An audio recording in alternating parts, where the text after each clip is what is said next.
നമ്മുടെ മുറ്റത്ത് ഒരു താന്നിയുടെ കുറ്റി നിൽപ്പുണ്ടേ. ഇതാണ് ഈ താന്നി എന്ന് പറയുന്ന സാധനം. ഇത് മരമായിരുന്നു, അത് വെട്ടിക്കളഞ്ഞപ്പോൾ ഉള്ള കുറ്റിയാണ് ഇത്, താന്നിക്കുറ്റി. അപ്പം അതിൻ്റെ ചോട്ടിൽ അതിൽ പണ്ട് ഒരു കൈതച്ചക്കയുടെ കൂഞ്ഞി കൊണ്ടുപോയി ഞാൻ വെച്ചതാണ്.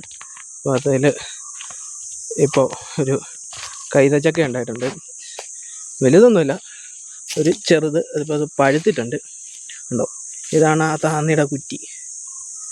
അപ്പം വേണ്ട, ഒരു കുഞ്ഞ് കൈതച്ചക്ക ഉണ്ടായിട്ടുണ്ട്. അപ്പം നമുക്കിത് ഓടിച്ചെടുക്കാം, കണ്ടോ? അപ്പം എത്തുന്ന കിട്ടിയതാണ് ഒരു കുഞ്ഞ് കൈതച്ചക്ക. അപ്പം ഇതും നമ്മുടെ പറമ്പിലുണ്ടായതാണ്. അപ്പം നമ്മുടെ വീഡിയോസൊക്കെ ഇഷ്ടപ്പെടുകയാണെങ്കിൽ വീഡിയോസൊക്കെ ഒന്ന് ലൈക്ക് ചെയ്യുക, ഇഷ്ടപ്പെട്ടില്ല ഡിസ്ലൈക്ക് ചെയ്യുക. നിങ്ങളുടെ ചാനൽ പറ്റുവാണെങ്കിൽ ഒന്ന് സബ്സ്ക്രൈബ് ചെയ്യുക. അപ്പം പുതിയൊരു വീഡിയോ ആയിട്ട് ഞാൻ വരുന്നതാണ്. അതുവരേക്കും ഗുഡ് ബൈ.